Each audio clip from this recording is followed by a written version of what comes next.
Spoilers? Check. Mature language? Check. Should listeners be advised? Check. Tell me everything, all of your reading experience, all of the emotions you have tied up into the super team Alpha Flight.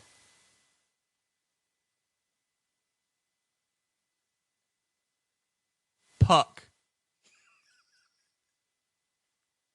Sasquatch.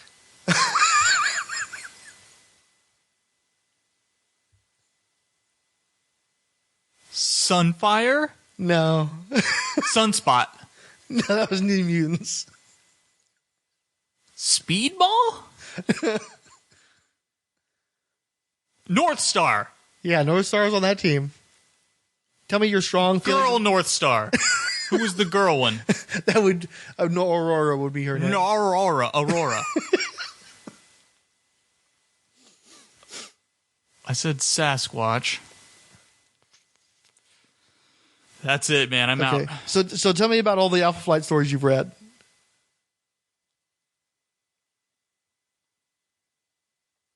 All right, we're done. Thanks for... That's all I got. I don't remember... Have you ever read a story that had Alpha Flight in it? I'm sure they've guest appeared somewhere, and I read it. Okay. You're familiar with their existence. Yeah. You sure you didn't just like toss through copies of the 90s series that Scott Clark drew?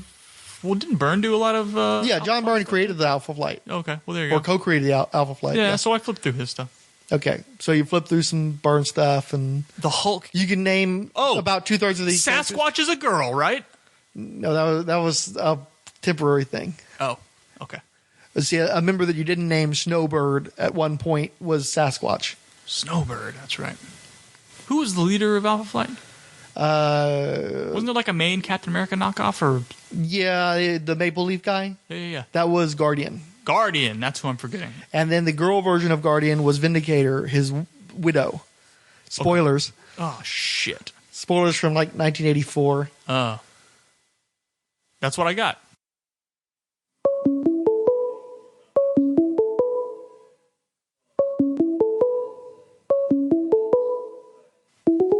There you are. Yeah, I'm here. Mr. Josephus Fixit. Josephus Fixit. Yes, I am. I am a holy man. Yes, I am. Tell me everything about Alpha Flight. About who? Alpha Flight. Alpha Flight? They're Canadians. They're weird. They're the first, no, not the first appearance of Wolverine. I think Wolverine was part of them at one time. There's a robot dude, a Sasquatch, a white Sasquatch that turns into a giant owl, a Native American Indian, the proper term, a gay brother. I'm pretty sure his sister might have been gay as well. A little person, Puck, I believe his name was, named after a hockey equipment. What was the name of the chick? Which chick? Snowbird? No, Snowbird was the one that turned into a Sasquatch and had been a giant owl. No, she was the main leader was the robot, right? The Vindicator or something? Yeah, she was Vindicator. The male version was Guardian, and she was Vindicator. Oh, Guardian, there you go. She was Vindicator. So Guardian, Vindicator. All I know is my first issue was a issue with Wolverine involved in it. That's when I had that Wolverine fetish going. And how much Alpha Flight did you read? You're asking me how much Alpha Flight I've read? Mm-hmm. Did I not just say the one issue that I have? That's it? That's all the Alpha Flight you've ever read? I always saw them as like just a little bit above the West Coast Avengers, but not much. So it wasn't like a book I had to pick up. Or was it? It wasn't the Great Lakes Avengers that were the C team, right? They're more like the Z team. The Z team, yeah. So I saw them just slightly above them. Okay. Like I never was like, ooh, Alpha Flight just came out. Oh my God, it's a Canadian super team that are like going to be super polite as they whip your ass. So that's all the Alpha Flight stories you have to share? That's all the Alpha Flight insight you have to give us, Josephus? Sad if you say yeah, dude. I simply have one issue that I've read.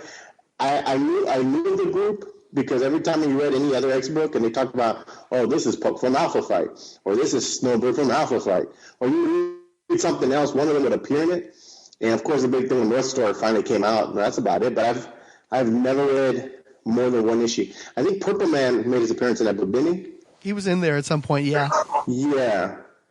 But no, I've never read. I mean, the closest I've ever come to reading a book of theirs is like the Marvel Universal Guide, like reading about their history. But I've never read a book. But they did have some cool covers. I always saw really cool covers. Yeah, they did have some damn nice covers, and Jim Lee actually did it for a little while too. Before he did he? Yeah. But I know I saw, like I remember always seeing some really cool covers. They always fought some really kind of mystical looking creatures.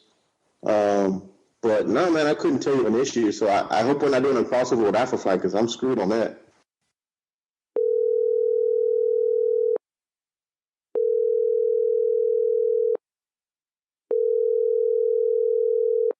You have connected to Moose Wireless. Your international call will now continue to Canada.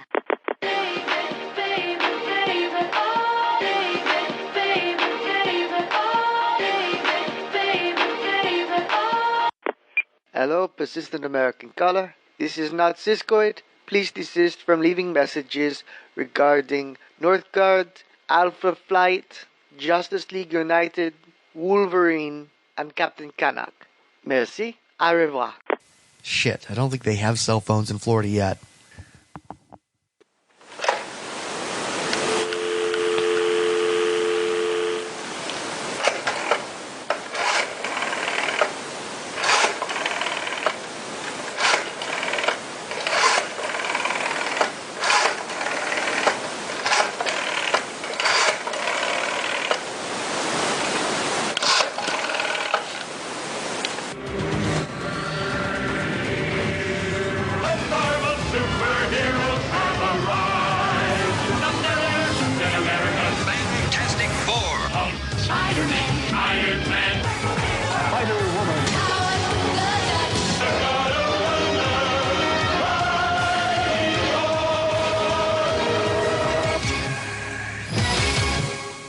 By the way, you didn't even introduce me.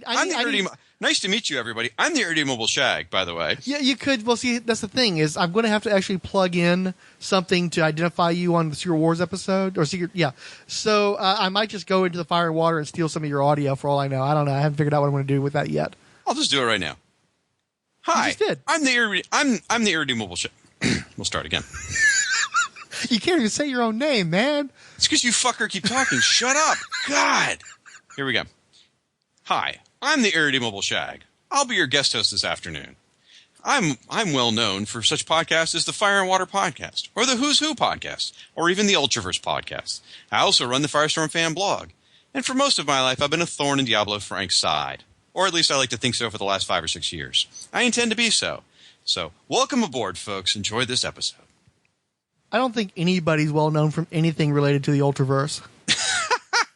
Certainly not a podcast. Said well known, as if like I'm super famous. I want one of those T-shirts that says I'm big on the internet. I have a very well respected blog. What was that line from Party Down? What's that? That line from Party Down. I have a very influential blog. Did you ever see Party Down? No. Man, we just do not get each other's. I thought we were on the same wavelength, but we're not getting each other's references at all. I know. It's not working. It's pathetic. Oh, yeah. I heard you guys are going to do a whole Alpha Flight miniseries on this show, right? There is no love for Alpha Flight among the three of us at all. What the fuck is wrong with you people? You know, the thing is, I actually bought... Okay, we're going to do a little mini Alpha Flight episode right now then. I bought the first issue of Alpha Flight off the stands because it was X-Men related, and it was John Byrne. It was a double-sized issue, and I read it.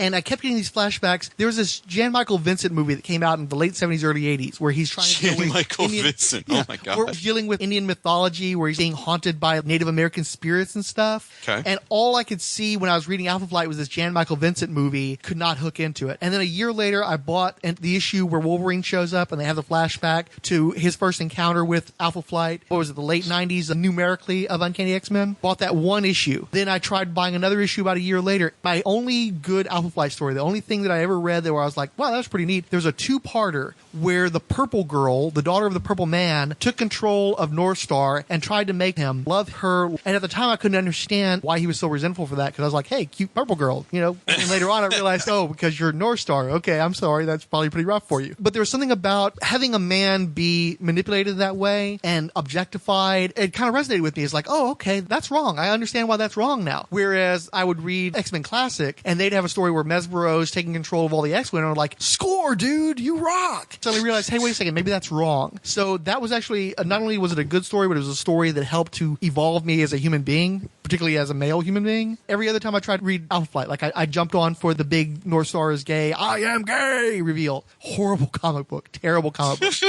I tried reading it. I don't know if you remember, but I think Alpha Flight had gone direct market by this point, and they released an Alpha Flight miniseries that was just reprints of the last few issues leading up to issue 100 of Alpha Flight as a newsstand comic. Yeah, I read those. Every time I jumped on Alpha Flight, it's like, I do not give a rat's ass about these characters. I'm only buying this because of the ties to the mutants. Those weren't bad, because that's when they introduced I can't remember his name now, the guy who had like the wind suit or whatever. Yeah, they introduced some other characters. I think Michael Baer was drawing it, who was in top form, if I remember correctly. It got really convoluted, though, because they brought Vindicator back. They brought Guardian back, and he became Vindicator is what it was. But they brought Guardian back, and they basically, it's very convoluted. Like, when John Byrne was doing Alpha Flight, issues 1 through 28, Guardian dies in issue number 12. Sorry, spoiler. And he brought him back in, like, issue 25, 26, somewhere in there. And there was this whole elaborate thing where Guardian had been on another planet, and he gotten rebuilt as a cyborg, and all this stuff. Really elaborate. Spent a lot of time on it. And then later on, they go, oh, never mind, that's all bullshit. He's a robot. And there's probably, you guys probably know the backstory, and I don't. But, as a reader, I always thought that, like, that was a lot of effort to develop a backstory that wasn't true.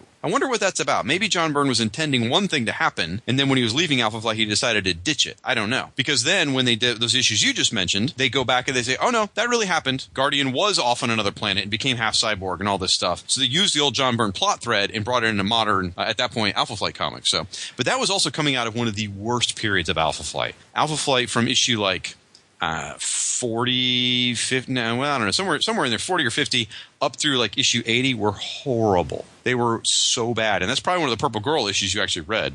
It's when I want to say it was around 40 to 42 somewhere. It was around issue 40 to 42, somewhere in that realm. Because Jim Lee came in a few months later, but that was drawn by Dave Ross, who I think is one of the most underrated artists. I love Dave Ross's stuff, and he's never gotten his props. If you want to read Alpha Flight, the first 28 issues are brilliant. Some of Bill Mantlow's stuff is really good. I love Bill Mantlo. His Micronauts are some of my favorite comics of all time. And now I've only read them in the last couple of years, Micronauts, but God, I love those comics. He's so good. He can pack more story into one issue than you can get in a whole modern trade paperback. I swear they're great. His Alpha Flights were okay. You know who doesn't hold up great as a writer? John Byrne. Really? The only thing I've read of his that I still enjoy is Next Men. But almost everything else that he wrote, especially stuff that he wrote for other artists, because he recently turned up on one of those CBR top 50 writers of all time lists. What? Really? Top artists, sure. Not top writers. No question for top artists, especially when he was in his prime. But top writers? Really? Now, I will say, and I think one of your guys didn't agree with this, I can't remember, but I loved his Namor series. I loved that series viciously. And then when Jay Lee was drawing it, Byrne was still writing it, I friggin' had, remember those mega print t-shirts that were in the stores when both you and I, by the way, Frank and I both managed comic shops about the same time. Mm-hmm. Remember when the mega print shirts were big, where it would print all the way to the sleeves, front and back? Yeah, that sounds vaguely familiar, yeah. I had a mega print. Those were pricier, though. I was poor, so I didn't get to actually buy any of that stuff. But you sold it in your friggin' store, Not really, right? actually. I was always in rundown stores, so we didn't have racks of t-shirts like these nice stores have. We would special order for somebody, it would stay in the bag, and we'd hand it to them. So I didn't get to see a lot of that stuff. How about you just shut the fuck up and say yeah? Yeah. Okay, thanks. Anyway, so I had this mega print Jay Lee t-shirt of Dr. Doom. It was a giant Dr. Doom head as big as my torso, done in Jay Lee. It was friggin' awesome. Nobody disliked the John Byrne run, I don't think. It's just we read an issue or two and it didn't grab us. Mr. Fixit wasn't into it, but I remember buying the Jay Lee issues. I was into Jay Lee when he was first getting started. Mm-hmm. And I especially liked, I could see a strong John Romita Jr. influence there. John Romita always liked to do those guys where they'd be wearing tight-fitting blue jeans with boots. So you'd have this one continuous line from the leg to the foot. I thought that was cool looking. It was a very 80s thing to do. I loved Jay Lee and Namor. I stayed with the book, I think, for most of his run when I first jumped onto it. I continued, he did a few issues of X Factor, and I was like really intensely into it. I didn't get over it until Hellshot. Yeah, that's about the same time I stopped caring too. Yeah. That's funny. Well, the book was just so damn pretentious. Kyle Benning made a great suggestion. I think he's one of your listeners as well. On his podcast, he's doing a podcast right now called King Size Comics, Giant Size Fun. And he was saying that he always envisioned a great Marvel DC crossover. It would be Namor versus Superman. But the way to do the story would be that Namor in the 80s when he had, or 90s, whenever it was, when he had that corporation, or whatever, Oracle or whatever it was called. And him as a corporate tycoon going up against corporate tycoon Lex Luthor, and that's how he ends up hooked up against Superman. That would have been an awesome story, because Burn, I mean, that would have worked perfectly. That could have been interesting. You just reminded me, though, I remember when everybody got really excited because they thought that Oracle appearing in the Iron Man movies was an Easter egg to Namor, without realizing that there's an actual major corporation called Oracle in existence today. You're right. People really thought that. Oh, how funny.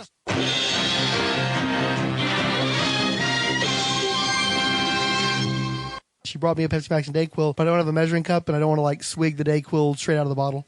I do that all the time. It makes me feel like a grown adult whenever I just swig it out of the bottle. Because the sort of thing that an adult wouldn't allow you to do as a child? Well, it reminds me of, like, how bad guys take medicine in, like, old Western. Like Doc Holliday for his tuberculosis or whatever the fuck he had, or his hepatitis. How he just swigs some, like, bottle with XXX on it. Like, that's how I feel like I am whenever I'm swigging NyQuil out of the bottle like that. Right. And I say, I'm your Huckleberry to everybody. God, I'm the worst person to be doing this right now. I'll do it. Here we go. No. Hold on. Welcome, Marvel Superhero Let me get my dose. Let me dose up. Hold on, Huckleberry. Google Plus follows Edward Moore Jr. Plus, we got a ping back from the Superhero Satellite related to our big Superblog crossover team up. WordPress blog like we received from Geek It Cool on episode 26, Marvel DC Slate 2020 VVV Penultimo. Tumblr follow from Randy Caldwell, and new Twitter follows from A Podcast Is Born, art by Sean Anderson, Bill Bear, Bob Mayer, Comic the Comic, Ed Moore, former Hulk Smash 1985, Ian Burns, Jack Silkstone, Sean Riaz, and Tony D. All right, now let me... We both sound fantastic today. Oh, yeah. Twitter favorites are from Andrew Leyland, Anthony Durso,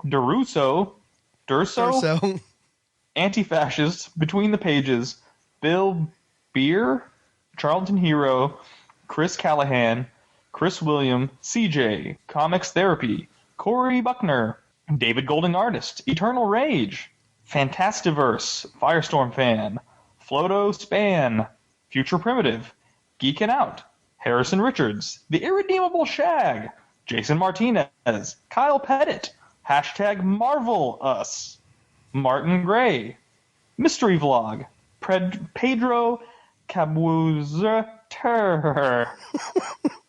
Phil Interlac. Yeah, sorry, the guy's name is in Interlac, but I couldn't even put it into a text document, and I don't know how to read Interlac, so... How about this? At Phil Leg 22. That's leg with 2 G's. Go check him out.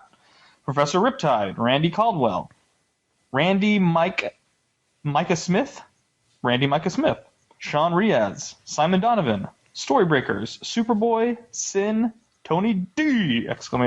Top 5 Road Crew, and We Are Wakanda. And we received retweets from Professor Alan Middleton, The Anti-Fascist, Between the Pages, Bill Bear, Charlton Hero, Chasing Amazing Blog, CJ, Eternal Rage, Firestorm Fan, Flotospan, Future Primitive, Geekin' Out, Guano Man, Harrison Richards, The Irredeemable Shag, J. David Weeder, Keith G. Baker, Legion Bloggers, Longbox Graveyard, hashtag Marvelous, at DJ Dub Floyd, Martin Gray, Mystery Vlog, Peter Hutchins, Phil with the Interlac name again, Professor Riptide, Randy Caldwell, Randy Micah Smith, Simon Donovan, Sin, the Top 5 Road Crew, the Ultraverse Network, and We Are Wakanda. Hey, maybe whenever you play that in the podcast, you should like increase the speed of all that so it goes fast. Like how they do the little disclaimers at the end of radio spots where they just speed the guy up. Yeah, I'll have to see how long it lasts. If it's like 2.5 minutes. I might just go ahead and do that. We received comments from hashtag Marvelous, giving us a big shout out. Sean Riaz says, thanks for the shout out. Good stuff, guys. Randy Micah Smith thanked us for the mention. Mike Watson added this to his Follow Friday. All right, we have a comment from Siskoid on podcast number 25, Marvel SHP Annual 2014. Catching up on the episodes I missed during the holiday break and bringing them without taking notes, and that's biting me in the ass. RE comments. What the fuck is this? What? I haven't said a single English word yet. God, sometimes reading this shit out of context is really weird. Okay, I was going to say something about the Hulk, for example, and that's an actual ellipsis. Sorry, I was It says ... but I didn't want to say ... Did you attribute Rime of the Ancient Mariner to Blake, Frank? You mean Coleridge. Oh, this is a rough one. Rime is literally an opium trip, but Blake was on something more hallucinogenic. Always up for some vibrating Iron Man humor, even if it's in repeats, although the quote-unquote annual had more new content than old, or seemed new, and by coincidence we rewatched When Harry Met Sally last week, because yes, it's as good a Rob Reiner movie as any. Is it realistic? The whole point of the frame structure is to show different couples meet differently, so yes, it is for these guys, and I know that's happened for other people, even if I've never managed it, but it's not necessarily a reproducible event. I think that vibrating Iron Men are a habitual enjoyment for some people. There's no reason not to repeat with your vibrating Iron Man. Yeah, I understand what you're trying to say there. And you're not just trying to make some joke that we can enjoy the joke over and over again. You're making another sexual reference to enjoying the vibrating Iron Man, and I do not appreciate it. My understanding is that ladies love Tony Stark anyway, so they can love him in a variety of ways. Moving on. I've never actually read Rime of the Ancient Mariner, and I don't know from poetry. I'm a Philistine, so I'm going to favor Siskoid's assertion that it was by Coleridge. Excellent. Siskoid said of episode 26, Marvel DC Slate 2020, V versus V, Penultimo. I've grown to hate Dark Knight Returns because DC keeps wanting to go there. I've hated Civil War, Sight Mostly Unseen, not because of the premise, but because of the execution. That said, I think the latter will make a good film. It actually helps that the canvas is smaller for the movie universe than it is for the comics, where this kind of thing has to sprawl all over the publishing line. DC's retake of DKR will be nonsense for all the reasons you state. Great analysis of how only one of these movies is viable. I don't have anything to say about that. We've already talked about these movies. Yeah, I don't want to go too much in it. I'll just say that I don't mind Elseworlds. I don't mind alternate universes. I just get tired when they become a cancer in the main DC universe because people start writing toward them. They did that with Dark Knight Returns, and they did it again with Kingdom Come. And that's an instance of, especially in the case of Kingdom Come, just supremely missing the point. Kingdom Come was supposed to be a dark future where you'd allowed the Image Comics aesthetic of the early 90s to seep into DC Comics, where everything's extreme and everybody has a mullet and sharp things sticking out of them. And Kingdom Come was trying to say, don't go there. Go back to being the DC universe and stop trying to be Marvel or Image. It just made DC be Marvel and Image that much harder and bring shit like Magog into the main universe. People just completely fucking missed the points. Jeff Johns, the highest among them. We end up with the fucking New 52 and the death of the mainstream comics publishing, I think, as a result of shit like that, of that sort of short-sightedness, that drive towards a singular creative identity for an entire company instead of allowing a company to be determined by a multitude of voices with different things to say. I like how you described everything got like imaged where they have mullets and everything is extreme with spikes coming out of them. That's fantastic. That's exactly what Image was. They evolved and they became something better than what they started out as, and DC has just become more Image than ever. Whoa, that's what the kids call meta. Jason Martinez let us know that he's been listening to the Marvel DC Slate 2020 Part 6, The Final Insult, introducing the sensational Black Panther and Dr. Zero. Meanwhile, Il Perrin sent us a Superman Dean Cain flavor gif saying thank you for our shout out to him, who probably shouted out to us, and it all kind of whirls around after a while. The Top 5 Road Crew said of Final Insult, Marvel is Nirvana and DC is Bush. Damn it, I actually switched the two to my liking. Damn. So Dean Cain is somebody's Superman, right? Oh, sure. Actually, my understanding is there's a groundswell of female fan support for Superman, and it seems that a lot of it can be traced back directly to Lois and Clark, The New Adventures of Superman. A lot of women seem to glom to that show, and that same audience or that same flavor of Superman carried over into Smallville. They're actually some of the most vocal supporters of the Man of Steel movie. So there are aspects of that character that audience really enjoys, and it comes back to Dean Cain. Wow. I mean, that all makes sense. I understand that the linkage of those. Because that's really, like, when Lois and Clark came out, that was really one of the, like, Superman, the movies had been over for a while, right? I mean... Yeah, they destroyed Superman by 88 with the fourth Superman movie. You had Batman come around, and there was a sense that was the direction that the movies were going to be going in, which was exactly right. So DC had to reinvent himself by going back to where he started television. He started in radio, but, you're not going to get any impact for going back to radio. So he went back to his next best option, TV, and it worked out very well for him. Superman has done much better than Batman at TV forever, really. Yeah, so that's because Batman's only got that one bright shining moment those few years where the '66 Batman show was hot. But most anything else related to Batman that's gone to TV hasn't done that great. I understand Gotham's had pretty good ratings, but it's not terribly well received. For instance, yeah, I've talked to some people and they really really like it, but it doesn't have any buzz behind it, right? Like not like Arrow. Arrow's got a buzz. Yeah, it has a very devout following. It's got multiple seasons under its belt, and I believe Arrow's a lot cheaper to produce than Gotham. Yeah. Gotham, if it doesn't continue to do well, it's going to probably disappear because there's just too many expensive actors on that show. The production quality's higher. Gotham has the buzz of a bunch of people who want to like it because it's Batman related. Exactly. So convincing themselves that it's good. Whereas Arrow, people are like, yeah, I watch Arrow. Like, you know what I mean? Like, they're like, oh, Arrow's fantastic. They're surprised that it's so good. Whereas I really think Gotham, people trying to convince themselves that it's good. Yeah, the only audience that Arrow had prepackaged for it were people who were fans of Smallville and that take on Green Arrow. And it didn't take long to realize that this Arrow was not that Arrow, with the exception of them both being Batman analogs. Where Gotham has the weight of the entire Batman fandom behind it, and it's still not that well received, and it's still not doing super. I mean, it's done okay numbers, but it hasn't posted like anything. Like people were buzzing about how good The Flash did. The Flash TV show apparently has done extremely well, and they're already looking at doing spin-offs of that show. And Gotham, which has a lot more money and a lot more names behind it, has not had that impact at all. Exactly, and that's my point, is that you just hear from the few people that really like it, and it happens to still be on the air. But there's definitely no legit buzz around that show, no matter what people will try and tell you. Been a long time, little man. Not nearly long enough. You may have deserted our team to work for Xavier, but you belong here. I've come to take you back. Yeah? You and what army? Funny you should ask. Alpha Flight. Forget it, Vindicator. You can send every mutant in Canada after me. I ain't coming back.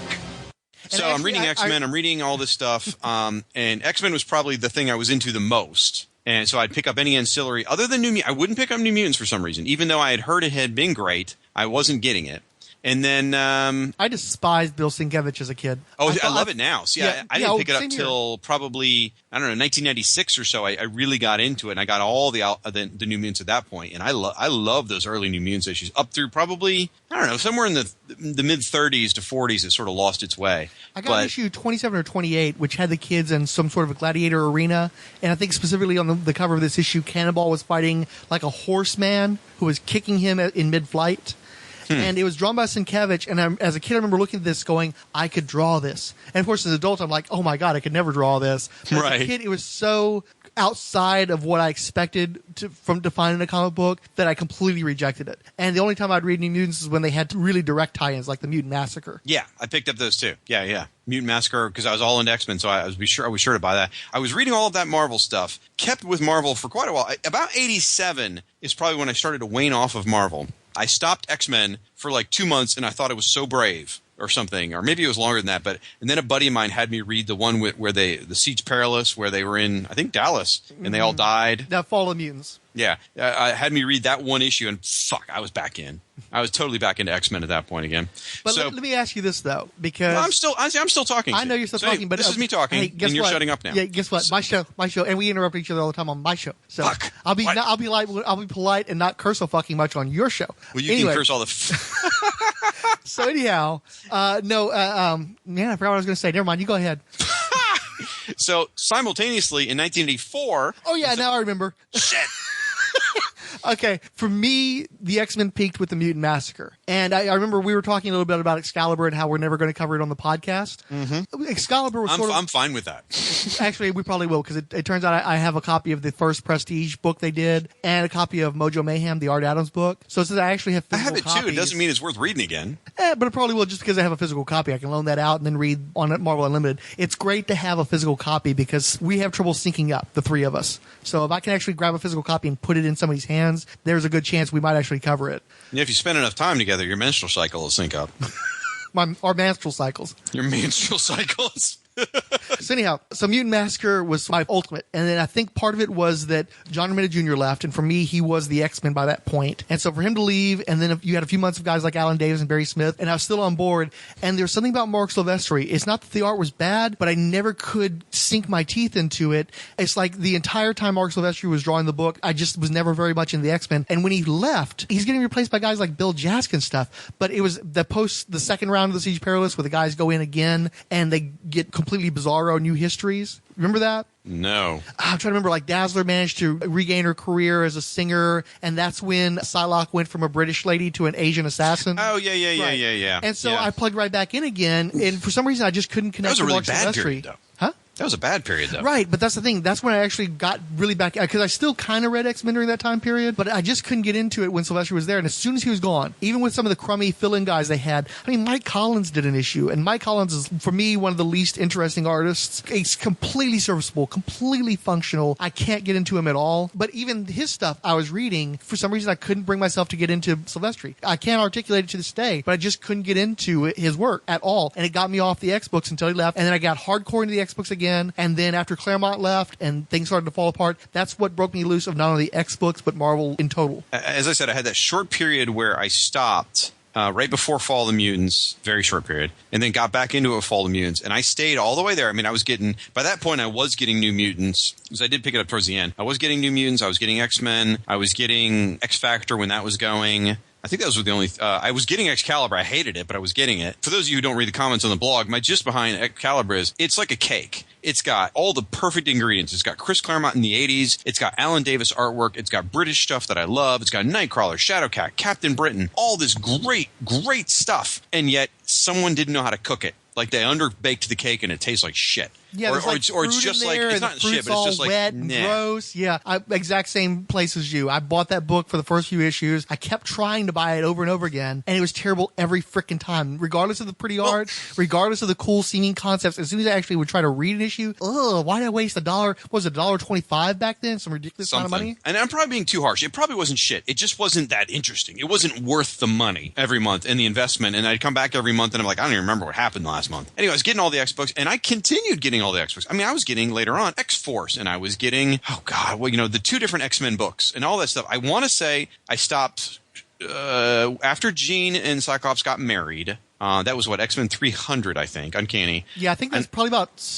Yeah, I think that's a few months after I quit, or right around the time I quit. If I'm getting myself mixed up, then forgive me, folks. I want to say the Phalanx Covenant was after that, and I think that was the end for me. I think I finally, after Phalanx Covenant, I'm like, I'm done. I'm out, and I've been out ever since. Yeah. I picked up the occasional X-Men issue. Right now, though, you know what I'm reading that I'm loving the absolute fucking shit out of? X-Men Forever by Chris Claremont. I remember you mentioning that. Yeah, I bought the first trade, and I realized that Claremont was out of ideas back in the early 90s, and I could not try to go back home again. Oh, you're so fucking wrong. It's so good, because you know what it is. How long did Tom Grummett stay? Because I did enjoy that artwork. Well, he did the first trade, then he left, and the second trade by somebody else. Good, I'm out when I needed to go. Yes. Continue. But then he came back, and he comes back periodically. So, okay. But here's the deal. Here's why X-Men Forever is so fucking good. Because back in the old days, when you and I were in love with X-Men, talking about, that era when it was one book, The Uncanny X-Men, shit happened every month. Mm-hmm. Something happened. The characters changed. They grew. They were not a brand. They were not these characters that they couldn't toy with. The characters nowadays have to stay the same because they're in movies, they're in, their T-shirts, they're whatever. Back then, Storm would turn evil or whatever would happen in the old days.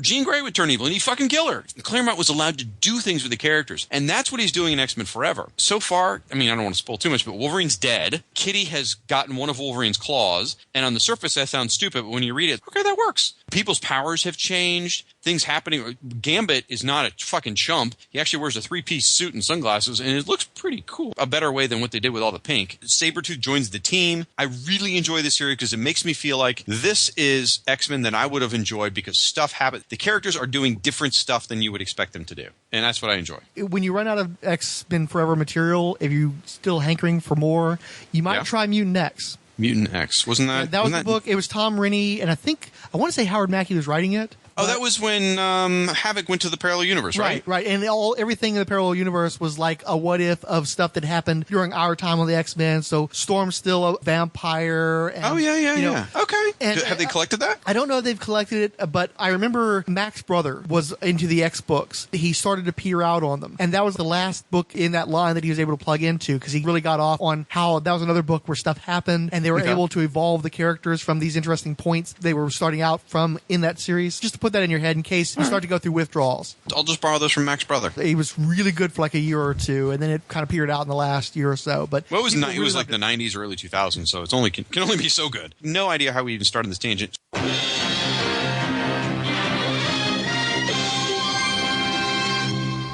All right, our next comment we have is from Eternal Rage. This is on number 27, Marvel DC Movie Slate 2020 Part 6, The Final Insult. He starts, holy crap, Mac got into it over the casting/recasting of Marvel characters, letting his love for Iron Man shine. It's a stupid analogy, but as I've said, if they change an actor, look at it like a new creative team. So I'll make a break there. I totally agree. That's an excellent way of putting it, right? You're kind of just changing creative teams, but you want to try and leave the character the same. That's what we're arguing, right? Yeah. As opposed to a reboot, forget the reboot. Let's just get a new actor in, and people will get over it because they care about the character, not the actor. Well, it extends the whole DC Marvel paradigm as well. DC isn't about continuity. DC isn't about high interrelativity at its origins in the comic books, and that translates to the movies as well. We are constantly rebooting and seeing new versions of the DC characters on film and in television, where Marvel has done this extraordinary thing of creating a shared cinematic universe, and as a consequence of that, they really can't do those kinds of reboots. They have to continuously push forward because you're going to destroy all that amazing good work if you don't maintain it. So absolutely I agree. Then he goes on to say, I couldn't see Chris Evans as Captain America, but now I can't see anybody else in that role. A more iconic character. I just look at Chris Evans like I look at anybody else. Captain America is Captain America. Chris Evans has been great, but if you replace him with someone, I think people will get over it, as long as you continue to tell good stories. If you go from telling good stories with Chris Evans to a shitty story with a new guy, then that will cause a break in people's minds that now they're two different characters. Liz Birds used to listen to the show, and she used to comment that where she liked Chris Evans, but there was just something that wasn't quite right with his Captain America. And considering the number of fears that I had and the number of really horrible choices that were brought up as possible Captain Americas before they hired Chris Evans, I have a loyalty to that actor. I don't want to see his work diminished. He's done very good work in that role, but he also offers a particular take on Captain America that isn't as encompassing of all the things I love about Cap as I would like it to be. So I could see another actor coming in and hopefully bringing a different perspective to the character and hopefully bringing in more aspects of things I like about the character. I just don't like seeing his work diminished, though, because I think he has done a great job as Cap, and I definitely think he's going to be a lot of people's ultimate Cap, the one by which all other actors will be judged. I mean, my God, who were some of the rumors? Wasn't like McConaughey? McConaughey was one of the worst ones, yeah, because that one, and I know the guy's redeemed himself in recent years through shows like True Detective and Mud and Dallas Buyers Club, but that guy still is a Captain America. There's just no way that works in my mind. Will Smith was bandied about at one point in time. I'm trying to think of some of the other guys. What's that fellow from John Krasinski from The Office was mentioned at one point in time? They had just a lot of people that would have been bad, just would not have fit. You would never be able to integrate the actor into the character. It would always be the actor in a costume. Our take is keep telling good stories. If you need to switch out the actor, you can do it. Just don't screw up the story. But also respect the accomplishments of these guys who've defined these characters and made tons of money for Marvel through their portrayals. I think by not rebooting, and you're respecting it, right? Yeah. Saying we don't have to go back and tell Captain America's story because Chris Evans did it well. Yeah. That movie needs to stay in quote-unquote continuity. If you go like, nah, you know what, let's forget what he did, let's tell a new origin, then I think you're disrespecting what they did. Well, so. And I still think your analogy is perfect. James Bond. James Bond's continuity from movie to movie hasn't always been the best. Marvel would have to be better than that. But the idea that you have your favorite Bond and, whether it's Sean Connery or George Lazenby or what have you, they're all still the same character, just different interpretations of that character that have different fan bases. That's perfect. Excellent. Okay, he continues to say, Jerry Ordway's Superman looks far superior to John Romita Jr.'s. I don't even know what John Romita Jr.'s Superman looked like, and I can tell you right now that's a correct comment. Again, I've talked about the Marvelization of DC. It just feels wrong to have John Romita Jr. drawing pretty much any DC character, but especially Superman. It bothers me. It's like a soul level rejection of that even happening. Does he still do that, like, almost raw pencil, overhatched? Yeah, the problem is he started working with Klaus Janson back in the 90s, and I guess they must have hit it off because Janson inks virtually everything he does. And again, if there's an artist that has no business doing Superman, Klaus Janson. Same goes for, parentheses, favorite writers run is better than JMS. I don't know what that means. Help. I think he's saying that anybody who's ever written a superhero character who isn't J. Michael Straczynski is going to be better than J. Michael Straczynski by default because they're not J. Michael Straczynski. So Eternal Rage continues. By and large, yep, Chris Evans is more replaceable than Robert Downey Jr. Then he says, you won this one, Mac, which is a terrific part of the comment. Reynolds did that R.I.P.D. movie, too. Hasn't hit big with one yet. Can't think of any water-centric movies that were popular. The Snorks, that counts? Not a movie. Animation doesn't count. Movie, right? Animation doesn't count. Okay. Just right off as much as I would argue against your anti-water fixation, you can't count cartoons. You can't count Finding Nemo. You can't count Little Mermaid. That's a whole different medium. You can do anything you want to in animation. Yeah, that's a totally different audience. And in fact, if they were going to make a Pixar Aquaman movie, I would tell you right now it's going to be a fucking blockbuster demolition. And Kids see, would I'm not line so sure up for because miles. I think that you just like I said, they would line up for miles to see Captain Marvel / Shazam. Oh my god. I fucked up Shazam.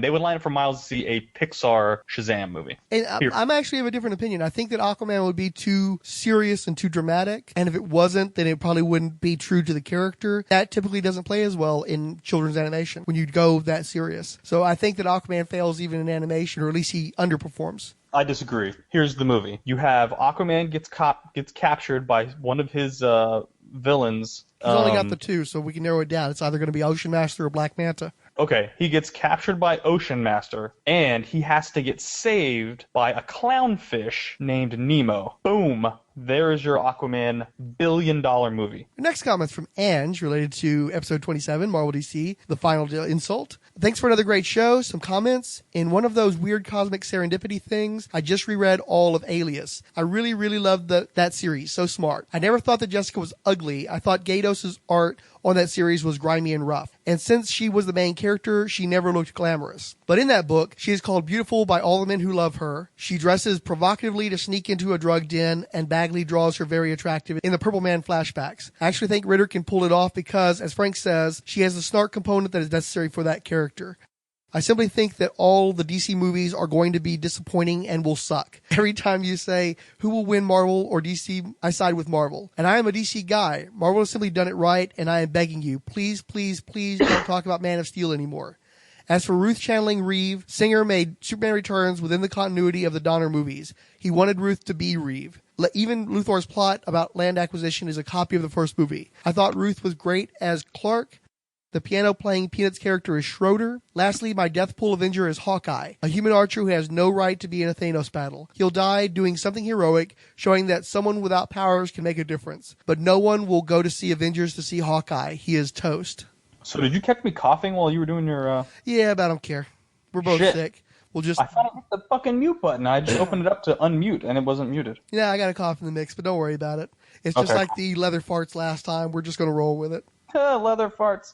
Okay, so let's talk about the Purple Man. So they named, I think it's David Tennant, right? From you kept trying to tell me, what do you think about who they cast? And it didn't hit any of my wires who it was who had been cast, so I was like, But yeah, David Tennant's Purple Man sounds great. It's casting against type because he's the most lovable of the Doctor Who's they've had in recent years, arguably. So having him be Purple Man, I think it's perfect. I think it works great. I got no problems with that. And it's a nice bit of stunt casting too, because I guarantee you people will watch that show solely because he's on it. Yeah, but when he turns out to be some weird creeper, is that kind of freaks him out? Probably, but good. The Hawk.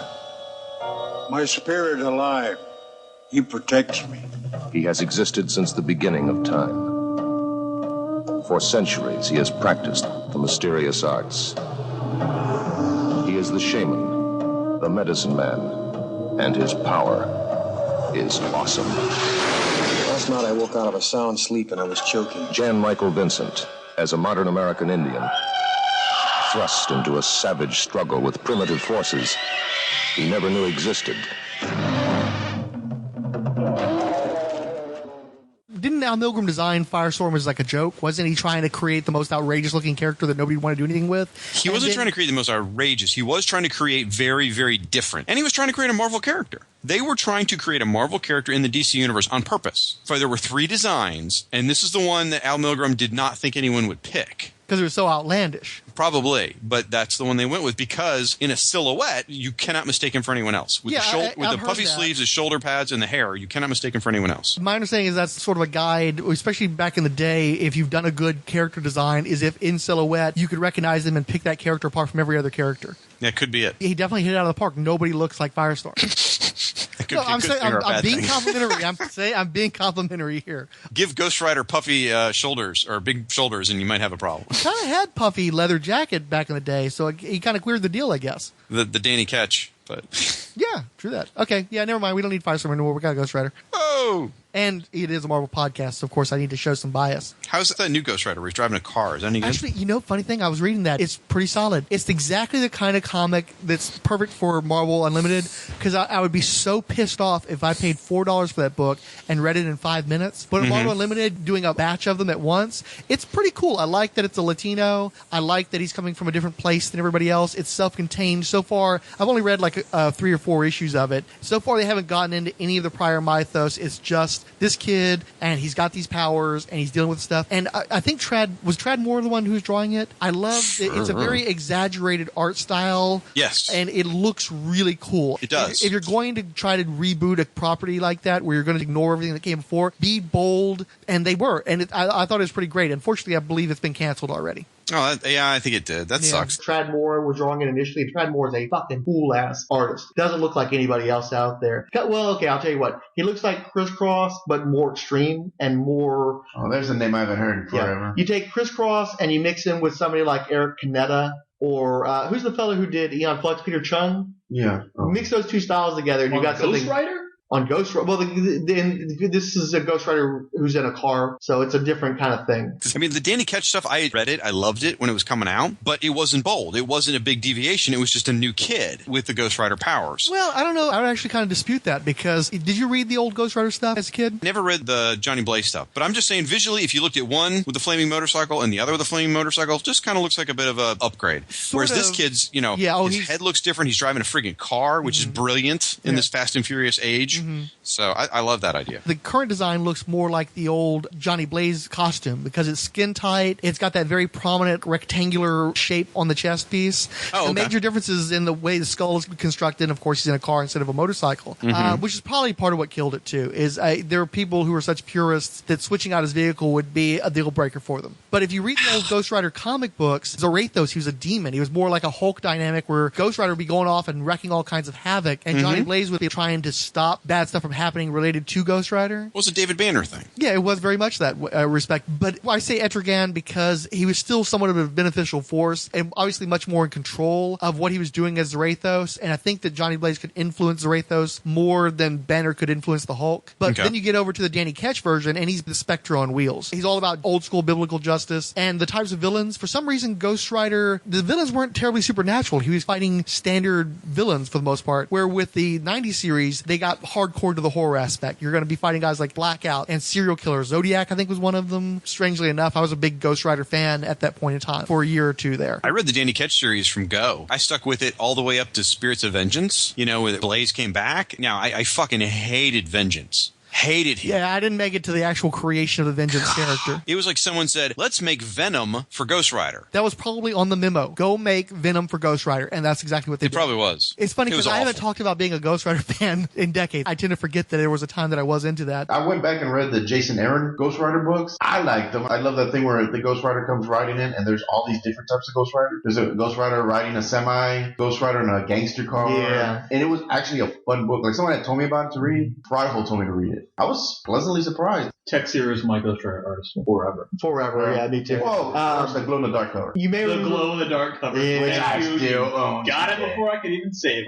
fucking chain. Yeah. Oh no, actually, my childhood. That was a great cover, and the other great cover was always the one with was his name Skinner, the big muscular guy that would have the bones come out the side. Yeah. And his forearms. Yeah, and you see, I guess what Ghost Rider has like a stake thrown through his mouth, his entire body staked to the ground, and Skinner's walking away from him. Yeah. Yep. Oh, I always love that and cover. He's like, it's all white. Isn't he still semi-standing? Yeah.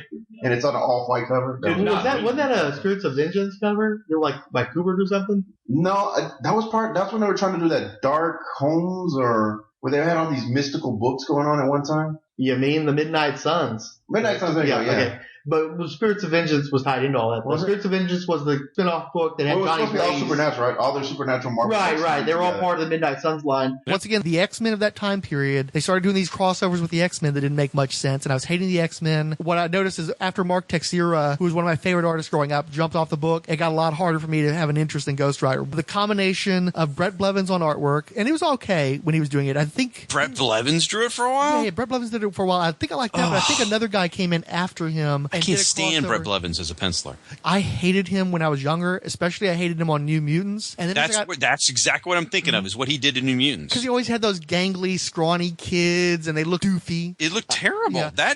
I hate that era of New Mutants because of that. But here's the thing, and I think that Blevins went on to work in animation. When you see him draw adult characters, and especially I think he did some work on Batman properties, it's really good. And he draws some sexy-ass women. Well, now that you say it, he drew some entries in Who's Who that we covered over on the Who's Who podcast, over on the Fire and Water Podcast Network. See how I did that? He did a really good job with. He may have even drawn Cinnamon, if I remember right, who's super hot. I'm wholly with you. New Mutants tainted my appreciation for Brett Blevins, but it turns out he's actually a really fantastic artist, and I was sorry to see him leave for animation. I think him and Mike Manley and a bunch of other guys were all friendly, and they all dove into animation. I liked Mike Manley on Darkhawk. They all moved out of comics around the same time. So I think this is kind of fun talking. I never get to talk about Marvel stuff. This is kind of fun.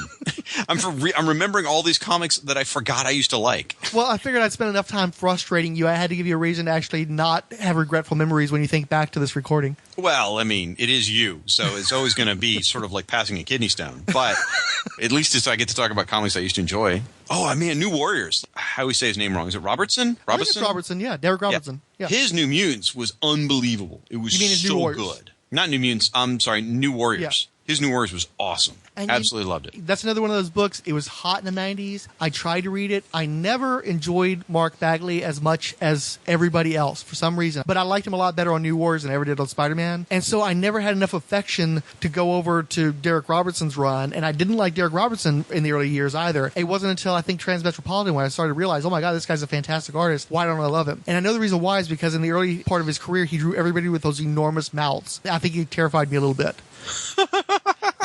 Every one of his characters looked like Fairuza Balk. Oh, jeez. I loved his New Warriors. There was another artist I was just thinking. By the way, he didn't draw Cinnamon. I was wrong about that. That was Brett Anderson. I get that confused. Oh, Brett Anderson. Yeah, now as soon as you say the name, I can picture it.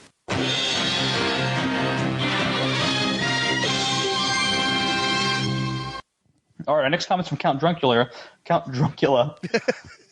Druncular, what the hell? Well, see, he's got this new @ tag, so we're just going to start calling him Count Druncular. Count Druncular. He's one of the Count Druncula. Now he'll be alliterative. There is a full-on Count Druncula multiverse that we could have covered for a podcast. Oh, my God. All right, he says, I like that Routh at times appeared to channel Christopher Reeve in his portrayal of Clark Kent. It was one of the highlights of the film for me. On the other hand, I think Singer went too far in the making of Superman Returns, a love letter to the Donner movies, that there weren't any really original ideas in the story other than Super Bastard, which was mostly dumb.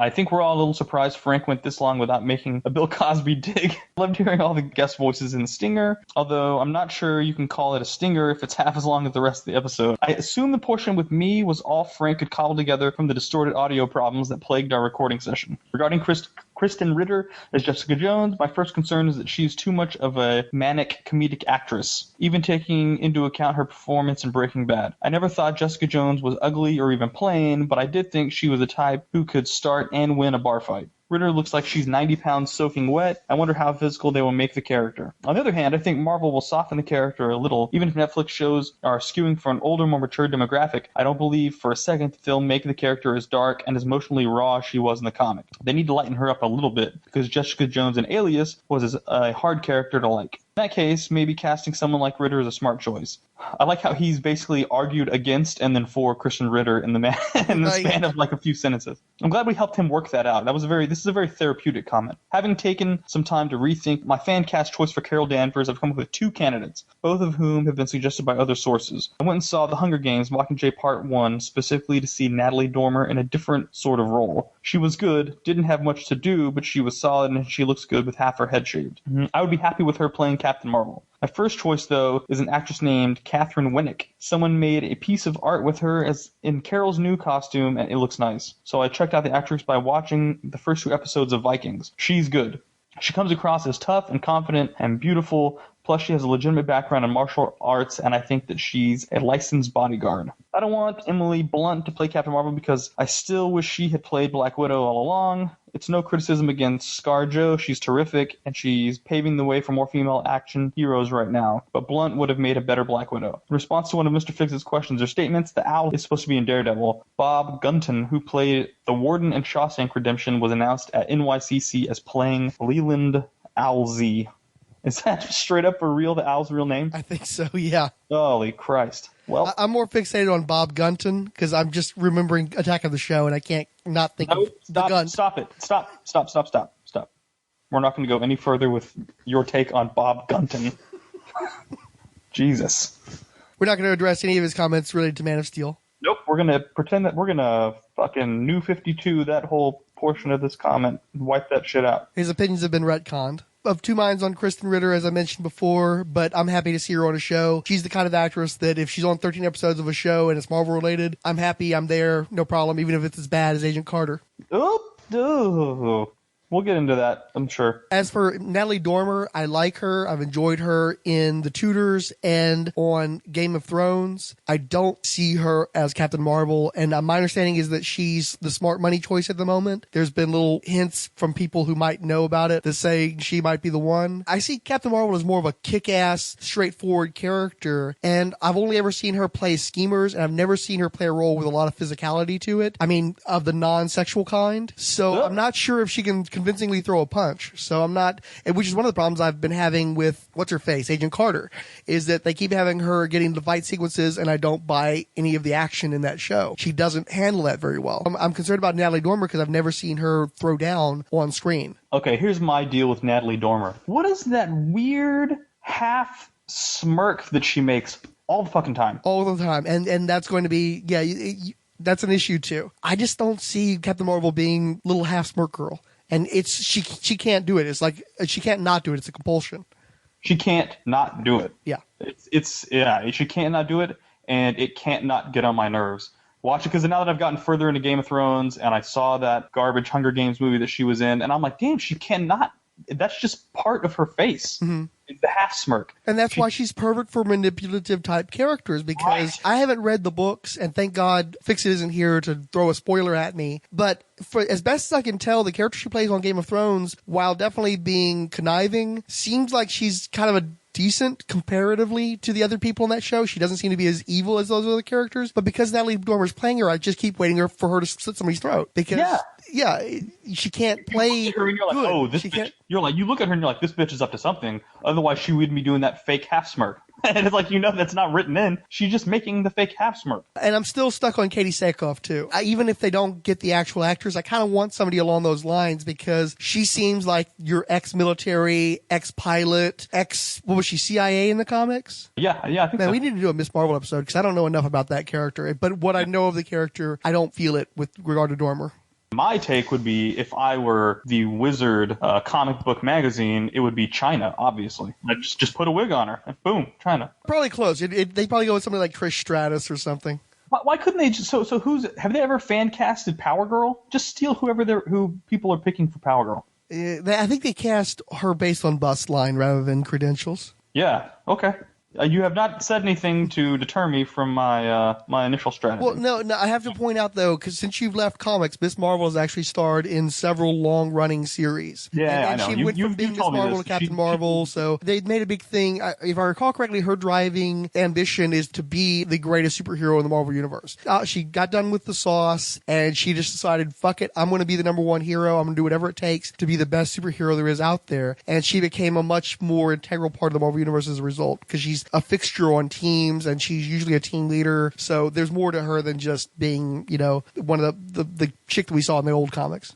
That's interesting. So, yeah, I mean, that's cool. And yes, you have explained that to me before, that she is actually kind of a big deal. Well, the only problem with Miss Marvel / Captain Marvel is there's a definite editorial agenda there, which is hard to ignore, where they push the character regardless of whether or not she's selling. She's not a really popular character, but she's always in series because Marvel has decided that they want to make sure that Captain Marvel is always at the forefront of their universe. So they want to make sure they've got at least one female character who's not highly dependent on a male counterpart who can represent for them for the films. So there's a bit of an agenda there. We don't have any problem with agendas, though, with this podcast, right? Not this guy. Yeah, we're not going to fault them for that. Okay, our next comment's from Siskoid. This was on the Marvel DC movie slate 2020 Part 6, The Final Insult. I sure hope Daredevil gets to use a proper costume before long and isn't in the black leotard for more than the early parts of the pilot episode. Such a strong Long? I think he's referring to Long Johns. All right. It would be absurd to limit him to what is basically the one he wore in the Hulk TV movies. See how I didn't comment under Canadian content? That's how you should do it too. In your face. That shit didn't work out at all, did it? Nah. Our next comment's from Randy you're not Caldwell. going to discuss the Daredevil costume? Oh, I don't know. Daredevil's costumes are Daredevil's costumes. You want him in all black, you want him in all red. You're not going to make him in red and yellow. It's not going to happen. Yeah, I'd much rather them just go basic. The Man Without Fear miniseries, where he's essentially just running around in black clothes with ski mask. Honestly, that's one character you could do that with because Daredevil is supposed to be street level. He's supposed to be low rent. For me, the worst thing they could do is make a movie where he's all in like leather and vinyl and shit, because that's not Daredevil. That doesn't really make sense for that character. So while I like the classic costume, while I would like to see that represented in the movies or the TV show or what have you, he's one character that, because of how the concept works, I'm not going to sweat them about whether or not he has an elaborate costume or even what color that costume happens to be. Yeah, how about let's just make a fucking good Daredevil show. Who cares what the hell he's wearing? I mean, how about most of it not even be him in his fucking stupid outfit as it is? Yeah, you know what I mean? Daredevil's the kind of character you could really make the series about Matt Murdock with occasional appearances by a guy in a black costume who kicks people. But yeah, I mean, he's got the great, interesting career. He's got a really good supporting cast. There's plenty of shit they can do. Randy Caldwell wrote, "Woot, the Black Panther." So hey, brevity, woot, woot. Siskoid writes, news at 6. Admiral Spine make acceptance speech at Siskoid Awards. Siskoid hurts self-laughing. The Siskoid Awards, where even a guy like Mac won't be played off the stage. Oh. Wolverine, no! Losing your touch, Puck. You left us. That was wrong. I hope you missed me, Sasquatch. Your turn, Vindicator. Wolverine, enough. I am your friend, Wolverine. You know I will not harm you, but I cannot allow you to pass. Out of my way, Shaman. Now, where were... Hey! Do not struggle, mon ami. You wouldn't want us to drop you from such a height, no? Still don't know me real well, do you, North Star? So, what else are we going to talk about? Is there any Alpha Flight related concerns? Don't make that a full episode of Alpha Flight, because I have so much more to say about Alpha Flight. Where are you going to say it? You ain't got no Marvel podcast. All right, asshole. All right, so the first 28 issues of Alpha Flight, genius. You get a couple of good issues after that. Magnolia did a bunch of covers. Listen, if you like Hellboy, you need to check out the Alpha Flight covers, because Magnolia did his early stuff, and it was really good. Then you get that bad period, like I said. Even though it was Milt Mantlo, he introduced some neat ideas. He was going to actually give North Star AIDS. Do you know this story? Yeah, that sounds familiar, yeah. I want to say, too, Bill Mantlo has had some accusations lobbed at us about pinching ideas. In particular, he did a very important Hulk story that Barry Smith claims was stolen from a graphic novel that he'd been working on related to the Hulk. Oh. But, and you can see, too, where he was influenced by other people of his time. But I still really enjoy Bill Mantlo's stories, and I love how whacked out some of that material was. I think he's very underrated, and if there's any Alpha Flight that I'd be willing to check out, it'd be his. Because I remember him doing weird stuff, and I think he wrote that Purple Girl story I talked about. He probably did, because that's about the era where that stuff goes. Now, not all of his stuff was good. By the way, Brett Blevins drew General Immortus and Firebug for Who's Who. I don't remember the Firebug as much, but the General Immortus I remember being really cool. Yeah, it was really good. So anyway, he was going to give North Star AIDS, because everyone knew secretly that North Star was gay, but Marvel didn't feel like they could say it. In fact, if you go look back, and for those of you who don't believe it, go back and read those John Byrne issues. Whenever North Star's at his house, he's always swimming in the pool, and he's got a male friend over there swimming with him. Byrne put it in there. So anyway. Well, and you reminded me too. You remember John Byrne scripted the early issues of Uncanny X-Men after Claremont left when Will Sportacio was drawing it. And the first thing he did was bring in, I think, was it Fitzroy, who was out as bisexual, and he was like constantly having naked people parading around him of either gender, hanging out in hot tubs and stuff. Yeah. I forgot about Fitzroy. There's probably a reason for that, but I forgot about him. I like that stuff. I actually did like that stuff. Lobdell's run on Uncanny was pretty good. My jumping off point was, what was the one where with the holograms on the covers? Fatal Attractions. Fatal Attractions. That was my jumping off point. Where they pulled all the animated out of Wolverine. Right. And at that point, I think that John Romita Jr. had come back, but it really wasn't working, and Brandon Peterson was doing early bad work. And I liked Scott Lobdell, but it wasn't enough to keep me reading the book. But he did some good stuff there, and John Byrne's stuff was pretty solid, too, for what he'd write it for, like 3 to 6 months, scripting over Jim Lee plots. Didn't even remember that. I forgot about that altogether. So okay, North Star. He was sick. He was constantly coughing for like a long time. And where they were going to go was they were going to give him AIDS. Mantlo wanted to give him AIDS. And then once Marvel found out, they're like, whoa, what the fuck are you doing over there, man? No way. We're not crossing that boundary, which they totally should have at that time to be more relevant, which Marvel was all about being relevant. Well, and you had the Legacy virus that was probably the better part of a decade after that, though, wouldn't it? Yeah. Because you're talking about like 88 or so when Mantlo was doing the book? Sounds about right. Maybe even earlier than that. And ultimately what they did was to back themselves out of this, and I don't remember if Mantlo had to write this or someone else did, but they had to change it where North Star and Aurora were fairies. Now, there's a bit of a pun in there, I suppose, but anyway, they were actually part elfish fairy, and being away from their elvish world was making him sick, which was a bunch of crap. Which, even if you read it, it's like, this is crap. What is this about? Because that's not the story he was trying to tell. Well, that's the kind of screwball turn that Mantlo would take if you told him no, though. And that makes total sense. But I want to say it was either a Marvel Age or something like that where they discussed that whole fairy thing, and that was one of the things that made me go, oh, I'm not doing anything with Alpha Flight. They got fairies in it. Yeah. So it was just as simple as that. I was like, oh my God, they're dealing with fairies. I'm not touching that stuff. Well, it makes you wonder if Mantlo made it fairy specifically because they wouldn't let him, I'm certain he did, but as a kid, I couldn't catch that sort of subtext. All I heard was fairies. It's just like you and your aversion to fantasy material. I was the same way. I hear fairies, I'm picturing Willow. It's like, no, I don't want to go through Willow again. No, none of that. Yeah. No, I'm not a fan of that kind of stuff too. So that's not the best area of Alpha Flight, and it gets really bad in the 70s. So issue 70s. The art was terrible. The story was not good. But again, the storyline you mentioned, where it was around probably just leading up to 100, started to get good again. Lobdell came on the book.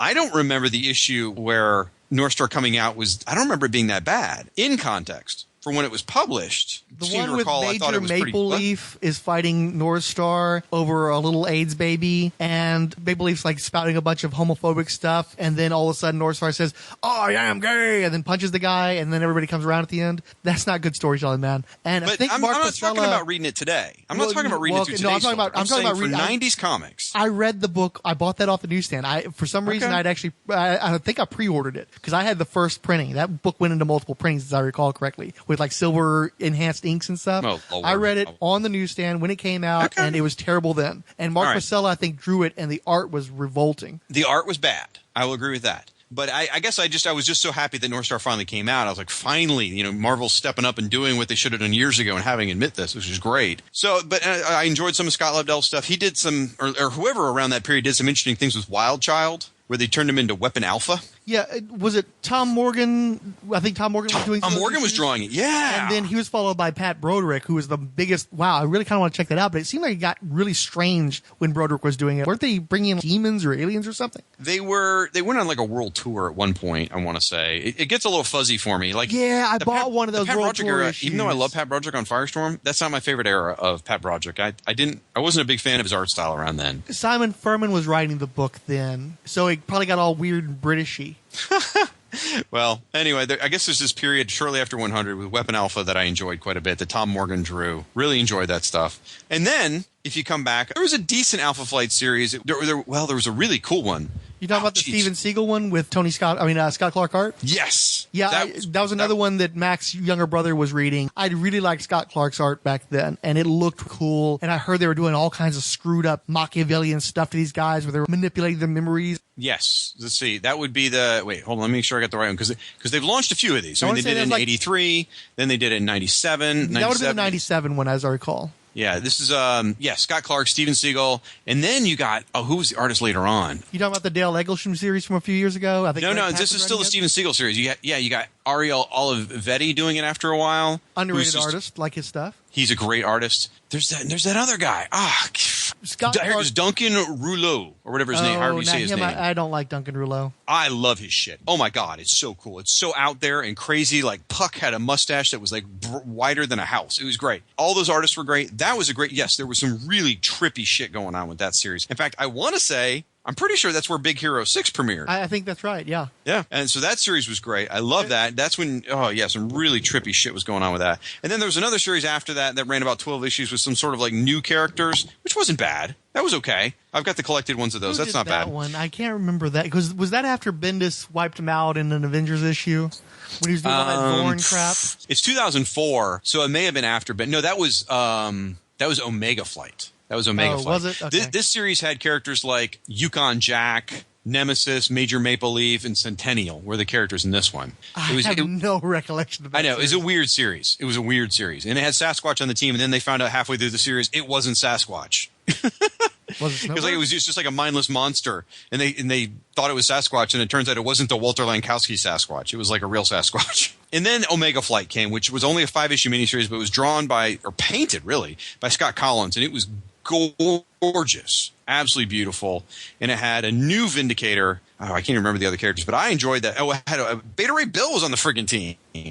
It was very much sort of like, this is your. That's starting to sound familiar now. Now I'm sorry. When you said Scott Collins, I started to get some memory flashes. It was a very controversial series. A lot of people didn't like it, but I liked it. If nothing else, just for the art alone, I thought the series was really good. So I love Alpha Flight. I am an Alpha Flight apologist. I will always support them. So I think there should be an Alpha Flight episode of your show. There you go. You just made it.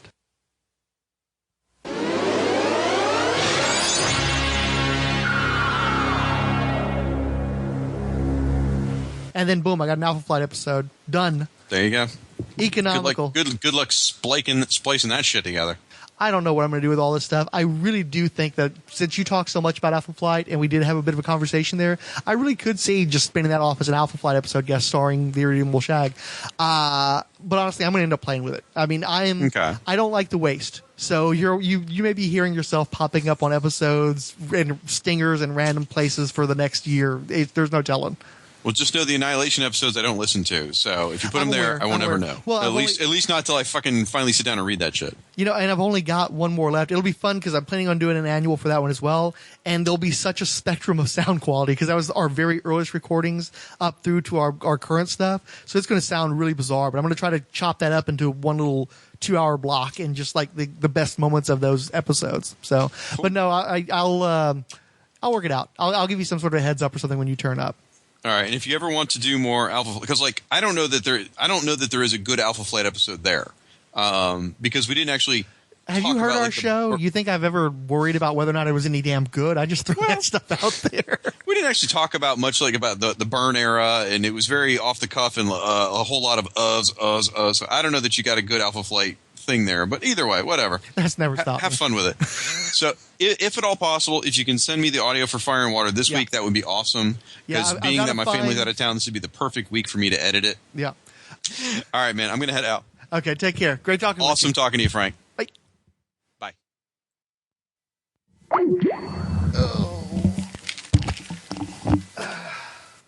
Well, the thing of it is while I would be nice to get him on the mail, and in particular because he fell asleep during the Black Panther episode, I thought it'd be cool for him to be involved with the mail for the episode that he passed out on. But actually, the reason why I need him is because the new episode is going to be the Alpha Flight episode, and so I just need him in there to talk about Alpha Flight briefly. Fuck, we actually did an Alpha Flight episode? Not really, no. This is going to be like the Kazar episode in that I'm using a bunch of bullshit to give us room to deal with all this mail and not have it be a mail episode because I just find those extremely indulgent. Sorry, excuse me. And so I had a bunch of stuff with Shag involving Alpha Flight. We've been threatening to do Alpha Flight with Siskoid. So I just decided, fuck it, we'll just do the Alpha Flight one real quick. And just be a nice, light goofball episode where it's really not about Alpha Flight. There's a lot of talk, but then we talk about Ghost Rider and a bunch of other shit too. So it's almost like making fun of how little interest we have in Alpha Flight by going off and talking about other shit instead. by calling it the Alpha Flight episode, and it's all male and Ghost It's all a bunch Rider. of bullshit. Yeah, exactly. So did you get Siskoid in on it? No, I haven't. I didn't have the opportunity to do that, so I just recorded a quickie little goofball bit where I name drop him and then move on with it.